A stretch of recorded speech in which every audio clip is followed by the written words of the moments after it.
like to welcome our next speaker to the stage. I'm now in conversation with Cristina Alonso Alija, who is the head of sustainability at Bayer. Can I welcome you to the stage, Cristina? I think we'll move along a bit, otherwise we're on the edge. Yes. Yeah, that's great. That's great. Thank you.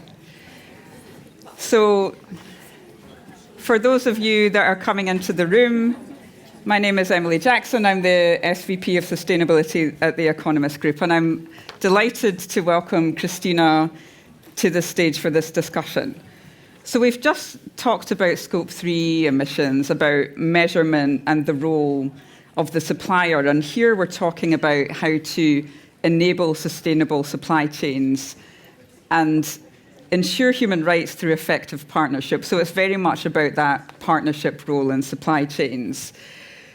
And you are, you work at Bayer, 94,000 suppliers in your supply chain, and approximately 19 billion euros that you spent with suppliers in 2021. So I'd quite like to frame this conversation in terms of spheres of influence. So what sphere of influence does Bayer have within its ecosystem of suppliers? And then at another level, how you're working in industry partnerships. So if you maybe start by talking about, and given the size of your supply chain, what your approach is in enabling sustainable supply chains, Cristina. Thank you, Emily, and thank you everybody for being here now in this session after this really engaging day and having the opportunity to see many people in person. That's kind of new. So maybe for the ones that don't know Bayer, that don't know the company I choose to work for since many years, we are an innovation company in the healthcare and in the agricultural space, a company with around 100,000 employees around the world and almost the same number of suppliers, which is ironic, and it's really above 90,000 suppliers. So our ambition and our vision as a company is health for all, hunger for none. And some people say, wow, Bayer, this is really a little bit extreme. And I always say, yeah, but how do you want to make it smaller? Health for the half of the people or hunger for some? No. I mean, we really have to go for the big thing. And I think this vision that we have already brings many of the aspects that we see and sustainability also with it. Let's talk climate, let's talk human rights, let's talk the E, the S, and the G that we need to drive with that. Now, when we talk about that, for us, it's really which business we do and how we do those business. Which business we do through the products that we offer to support farmers, to support patients around the world. But also equally important is how we do those business. And that's really something that we don't do alone. I mean, we work with many business partners along our value chain. And for example, all these almost 100,000 suppliers around the globe. So for us, when we talk about sustainable supply chains, everything is really about collaboration. And it's about taking all the steps that the supply chain, the partners that work with us, both supplying goods to us, but also making sure that our goods make it to where they need to go, that they can also support this world to be a better place. So it's really about working in the climate space, but equally important to work on the human rights space. Or maybe something that doesn't very often come across is we have an inherent interest to support suppliers that are diverse, that also through their business, they can come from different backgrounds, can be led by different people, by females, by males, by indigenous people, so that really we can foster the development of the economies in the areas of the world where we work with. And so you've been at Bayer for over 20 years, and you'll have seen quite a change in the organization. What level of transparency do you believe Bayer has? Where are you on the journey, and where do you think you still need to go? Because with that number of suppliers, do you actually have in-depth knowledge about what they do? Where do you think the journey is going? development has been really strong, and especially the acknowledgement that there is a need for transparency also to bring the credibility to the table. So this has been something that for us as Bayer has become essential, but I think also for many other big corporations. It's not enough that I tell that I'm doing it and you believe it. No, I mean, actually I have to show you and you have to be able to look at that. So we have worked in the transparency. We explain very well how we deal with the sheer amount of data that we collect, and also how do we, for example, evaluate suppliers according to risk. How do we do that so that we ensure that we work also closer with the suppliers where there is maybe more work to do than with others. Yeah. And in doing that, how do you work together with procurement? So what's that role between procurement and sustainability? How do you work effectively to achieve what can sometimes be two different goals, right?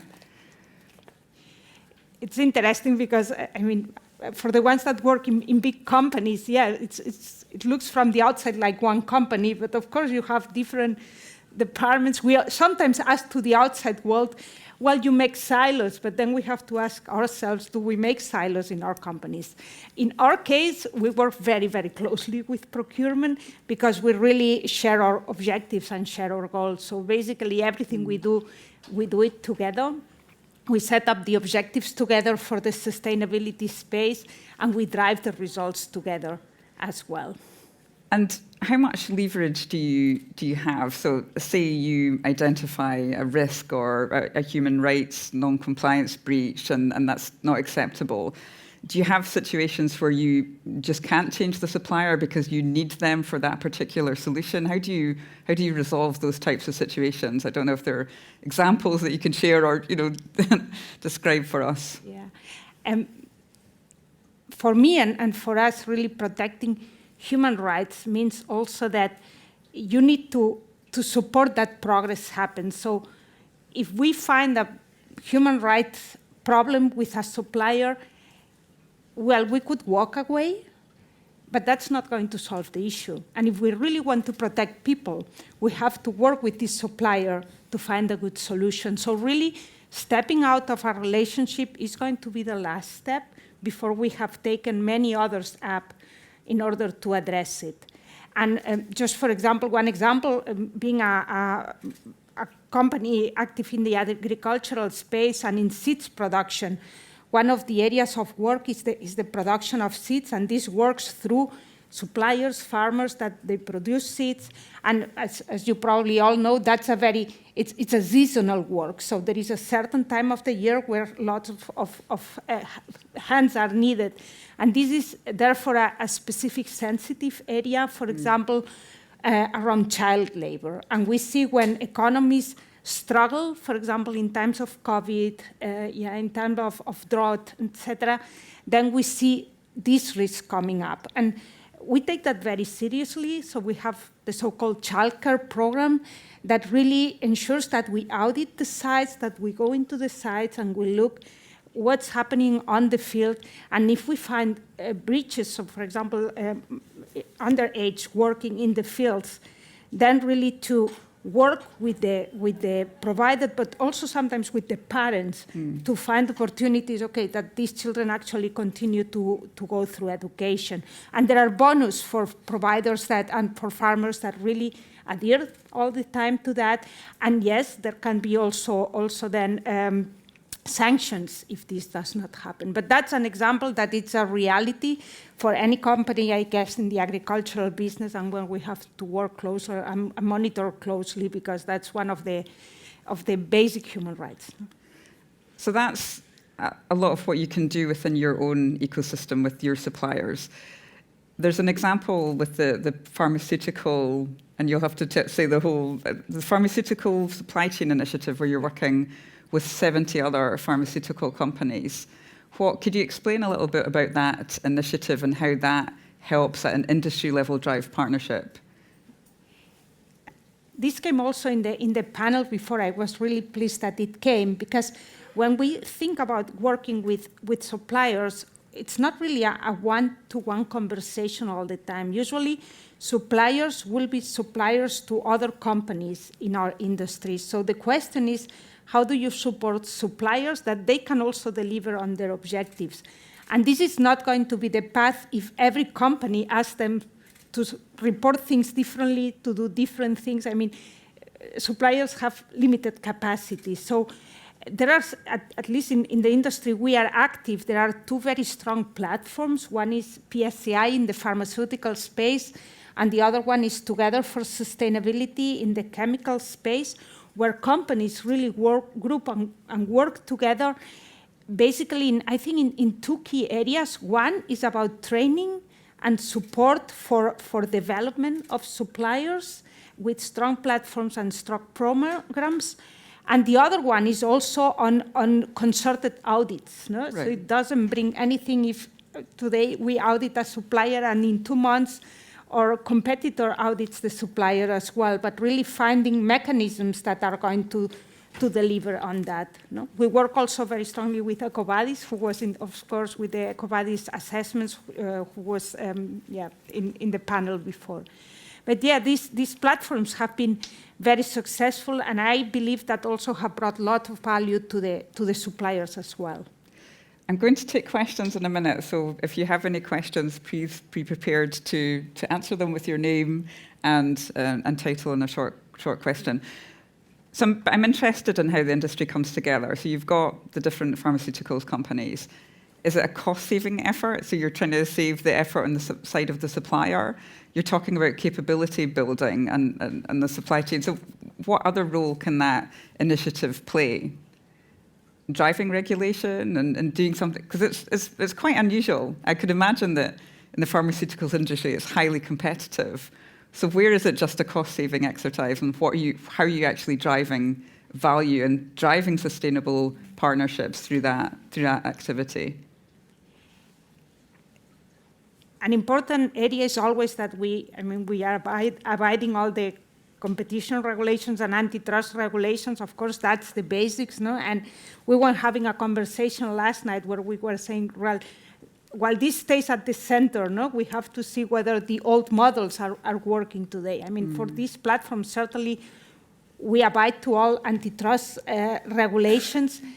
And then the question is not that much cost saving, but it's really how do we ensure that we can work long-term with these suppliers? I mean, we as business, we are dependent on our suppliers, and we have seen that throughout the last 2 years, how high this dependence is. So we are not winning much by saving costs, but we are really winning enormously by having long-term sustained partnerships that we can rely on. That's really the benefit of it. But partnerships with competitors as well? Well, partnerships with suppliers, because they are going to be supplying to us long-term, and then also using the ecosystem of companies that will have similar requirements towards the supply chain. No, I think that's very interesting. And one of the dinner guests also said that she felt there was an absence of genuine collaboration between organizations and business and finance. So I think these kind of models can perhaps help to break down some of the barriers. So interesting to hear that. Are there any questions from the floor? Yes, there's a lady over here, please. Any others? Right. Hi, my name is Nicole Manugas. I'm from Ernst & Young. I work as a senior sustainability consultant in the Netherlands. When you think about ESG, Christina, what do you think are 2 or 3 biggest challenges for biotech companies or in the life science sector? If you can just summarize, these 2 points. And there's another question here.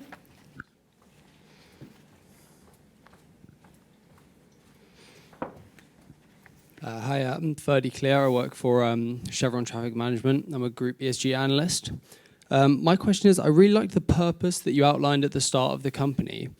And I was wondering, in such a big company, how do you ensure that there's alignment in terms of working towards that purpose throughout decision making, kind of incentives and rewards, procurement, and kind of operational strategy. Great. And a question behind and Hello, I'm Jocelyn from EcoVadis. Thank you, Christina, for the talk. It's great to hear that you're finding value in the platform. And my question is related to what you mentioned at the beginning of your speech about supplier diversity. From my own experiences speaking to companies, it seems like that's more and more in demand, especially coming from America and the North Americas. I was wondering if you could share any best practice or what you're currently doing at Bayers in terms of measuring supplier diversity and how you can potentially implement that in your sustainability strategy. Mm-hmm. Thanks. Thank you. great. So perhaps start with the 2 to 3 top challenges in the industry from the first question from Ernst & Young. Yeah. I believe that we have been seeing quite a bit of it throughout these last 2 years. I think the first big challenge is really the climate crisis is real, and we don't have all the answers. Yet we have to move in a world of ambiguity with many questions that are going to continue to be there. So I think that's one of the challenges to address, and where I believe that business really have a huge role to play. And not only business, but certainly without business, it's not going to move. That's the one challenge. And maybe the other one to complement is that we prevent focusing only on climate. I mean, climate is central for everything else. But at the end, it's a lot about the well-being of people here, and especially of the next generation. So how do we ensure that this is not deprioritized while we focus on something that is very big? Yeah. So that's, in my view, the second one. And if I can link to the conversation in the panel before, I think we need fit-for-purpose regulations, and we need to avoid that we don't get lost in measuring things that we don't know how we are going to measure, but really that we generate data not only for reporting, but to add value and to drive what we need to do. That's a watch for all of us. Yeah. Thank you. And the second question was, how do you ensure purpose? So have incentives in place throughout the organization that you're aligned with your goals. Yeah, and it's a great point, because while we tend to talk a lot about environment and about social, actually everything that is governing is the G, and is how do you ensure that this is part of the decision making. No? So at Bayer, our Chief Sustainability Officer is also the CEO, the Chief Executive Officer of the company. So that says already something on how we mean it.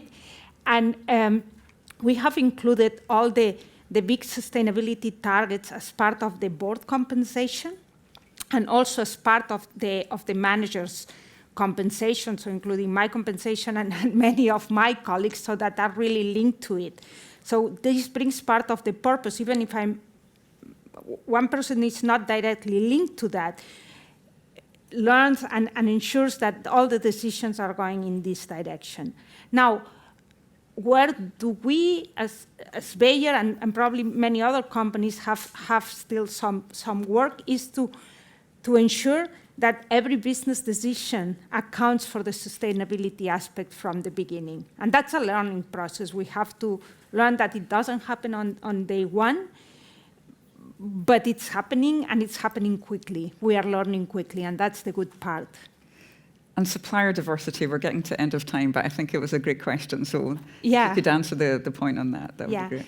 So we really look at the statistics, and we ensure that we don't drop on where we need the diversity. For example, in our case, around 40% of our suppliers are from non-OECD countries versus OECD countries. So yeah, sometimes it's more work, it's more diversity, but that's important. And then we look at topics like, okay, how is the leadership of the company, no? So in terms of male, females, other aspects, just the same we would look internally at our company. No? So do we have sufficient that are driven by indigenous people? Do we have a good geographic spread etc., as long as data privacy enabled to do that, and ensure that we continue to drive this diversity as we move forward with our supplier space. Fantastic. So we're at the end of time, but I think if I just sum together our discussion, we're living in a world of ambiguity, which I think one of the key points. But collaboration with the supply chain, collaboration with industry partners is absolutely key. And building capabilities with suppliers is very important. So you're going beyond the auditing to legitimate what you're doing. You're actually working on capabilities and skills within the supply chain. You need to know your risks. And at the end of the day, achieving sustainable supply chains is down to effective partnership.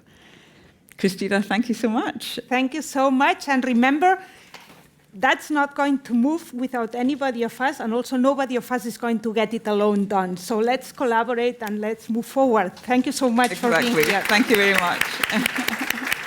Thank you, Christina.